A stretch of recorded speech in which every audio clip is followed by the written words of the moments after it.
సొంత ఊరిలో కృష్ణుడిగా కనిపించాడుగా. 4 రోజులు ఆడిన సినిమా అది నాటకంలో కృష్ణ పాత్ర నాగిరెడ్డి గారు, ఇది నిజమైన కృష్ణ పాత్ర.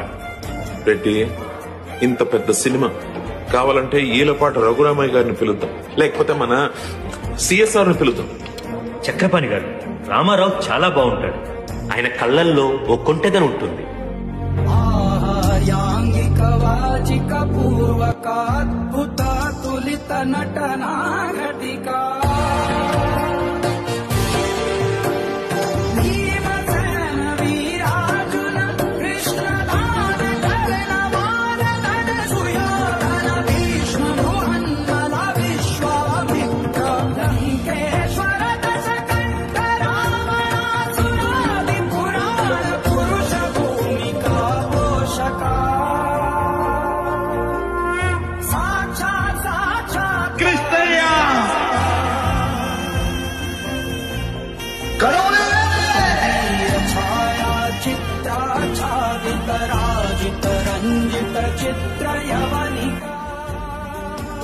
యగు భుజాలు, విశాలమైన నేత్రాలు, నడకలో ఆ లావణ్యం, సౌష్ఠవం, సౌందర్యం, అన్ని వైభవాలు ఆ రూపంలో ఉన్నాయి.